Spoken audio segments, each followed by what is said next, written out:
Constable के बीच एक ऐसा दृश्य, एक ऐसी घटना घटित होती है जिसे सुनने के बाद आपके रोंगटे खड़े हो जाएंगे। आप सोचने पर मजबूर हो जाएंगे कि एक नागा साधु के साथ एक महिला पुलिस अधिकारी इस तरह कैसे कर सकती। दोस्तों, तो कहानी शुरू करने से पहले आपसे छोटी सी रिक्वेस्ट है, अगर आप हमारे चैनल पर नए हो तो प्लीज़ हमारे चैनल को शेयर करें, सब्सक्राइब करें और बेल आइकन दबाएं। नमस्कार दोस्तों, मैं अपने यूट्यूब चैनल पर आपका स्वागत करता हूं। आज की जो सच्ची घटना सुनने जा रहा हूं, बहुत सच्ची घटना उत्तर प्रदेश के प्रयागराज के अंदर अभी महाकुंभ चल रहा है। वहां आए दिन कई घटनाएं घटती रहती है और नए नए कीर्तिमान बन रहे हैं। यह घटना महाकुंभ की है। दोस्तों, महाकुंभ के अंदर एक रंजना देवी पुलिस कांस्टेबल होती है, जो एक अधिकारी होती है और उसका पति का नाम रमेश होता है, जिसकी मौत कुछ दिन पहले हो जाती है, जो कि एक बैंक में काम करता था। लेकिन दोस्तों, जब प्रयागराज का मेला लगने वाला होता है तो इसके अधिकारी जो भी सभी पुलिस वालों को बुलाता है। अधिकारी का नाम होता है राहुल देव। सभी महिला कांस्टेबल और पुलिस कांस्टेबल को सबको बुलाया जाता है। उन्हें निर्देश दिया जाता है, उन्हें जानकारी दी जाती है कि प्रयागराज के अंदर तुम सभी को ड्यूटी करनी है। लेकिन वो बताता है कि सभी को बिना ड्रेस में, यानी सिविल ड्रेस में इसके अंदर घूमना है और यह देखना है कि इसके अंदर कौन कौन व्यक्ति है। दोस्तों, उन्हीं सब में यह रंजना देवी भी मौजूद होती है और इसकी भी ड्यूटी प्रयागराज के अंदर लगा दी जाती है। लेकिन दोस्तों, जब वह अपने एक 16 साल के देवर के साथ महाकुंभ के अंदर रहती है, दोस्तों, वो एक नाबालिग था, लेकिन ठीक ठाक वह हस्त था और दिन लगभग सा था। 1 बज रहा था, बजे का समय था। जो रंजना देवी पुलिस कांस्टेबल होती है, शराब पीकर अपने घर पहुंच जाती है। घर पहुंचने के बाद वह अपने देवर के पास पहुंच जाती है और अपने देवर के साथ सोने लगती है, उसके साथ छेड़खानी करने लगती है। लेकिन वह समझदार होता है और वह रंजना देवी को छोड़कर घर से बाहर चला जाता है।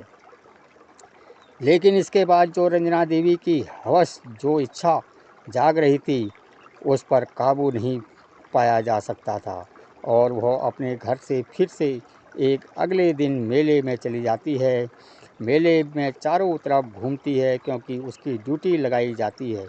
चारों तरफ घूमते फिरते वह अब उसकी नज़र एक नागा साधु पर पड़ती है, जो कि उसके लिंग पर मोहित हो जाती है और वह बहुत ही लंबा तगड़ा तंदुरुस्त आदमी था। दोस्तों, उसे देखकर जो महिला कांस्टेबल मन ही मन मुस्कुराने लगती है। इधर अब उस नागा साधु की नज़र महिला कांस्टेबल पर पड़ती है तो वह भी उसी की तरह मुस्कुराने लगता है। दोनों एक दूसरे पर मुस्कुरान चालू हो जाती है। दोनों मोहित हो जाते हैं। उसके बाद साधु उस महिला कांस्टेबल के पास चला आता है। चला आने के बाद दोनों के बीच बातचीत होती है और बात ही बात में दोनों में प्यार हो जाता है। दोस्तों, इसके बाद महिला कांस्टेबल साधु से पूछती है कि आखिर तुम्हारा तंबू कहाँ है। अपने हाथ से इशारा करके बताता है कि तंबू मेरे इधर है। दोस्तों, जैसे ही शाम होती है, शाम का समय होता है, महिला साधु सारी कांस्टेबल उस नागा साधु के पास चली आती है।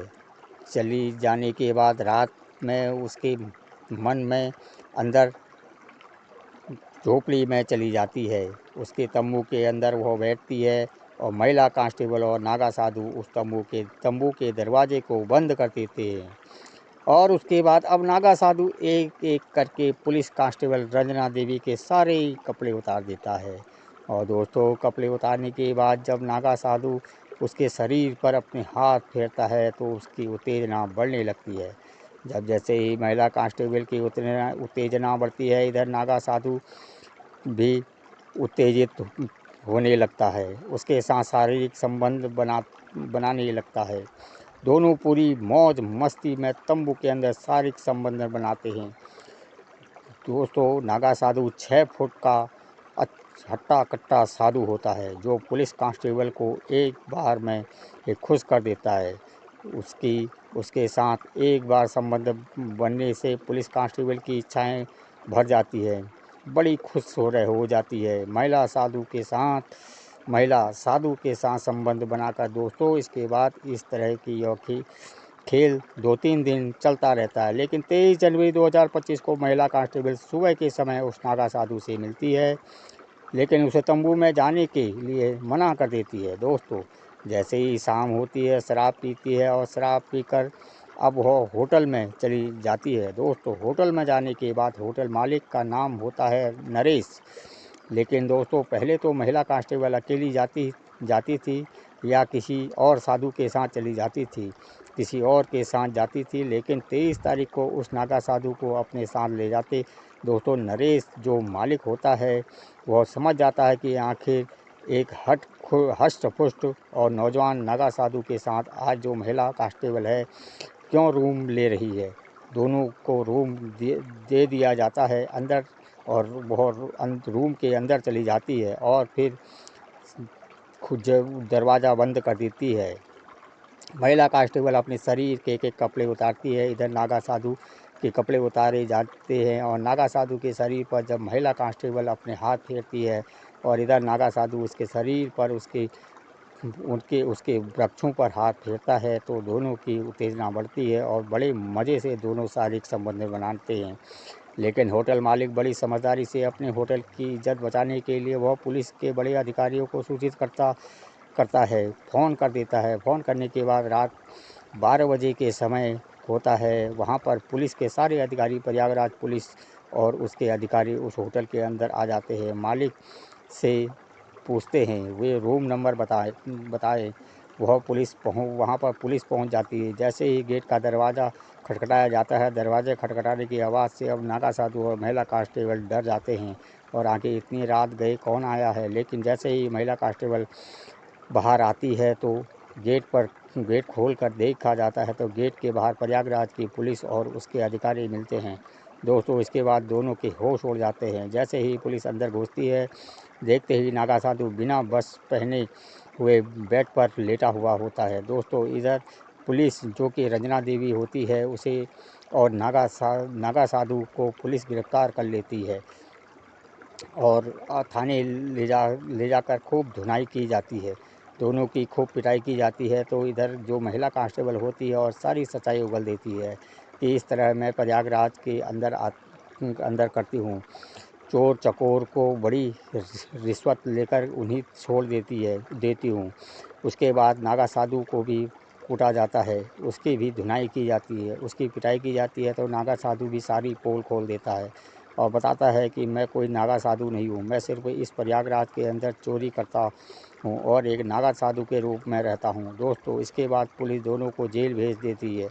उसके बाद अब वो भी फैसला करने वाला होता है, जो कि आगे फैसला होगा वह कोर्ट और मजिस्ट्रेट के द्वारा सुनाया जाएगा। लेकिन जब तक कि दोस्तों यह कहानी थी, यह कहानी को सुनने का उद्देश्य किसी को परेशान करना नहीं है, किसी का दिल दुखाना नहीं है। हमारा उद्देश्य है आप सचेत रहें, जागरूक रहें और इस तरह की जो भी घटनाएं घटित हो रही हैं ऐसी घटनाओं से बचें। इसलिए हम आपको इस तरह की वीडियो लेकर आते हैं, आगे भी इस तरह की वीडियो लेकर आते रहेंगे। जब तक बने रहिए। सफ़र बहुत लंबा है। प्रयागराज में अभी 2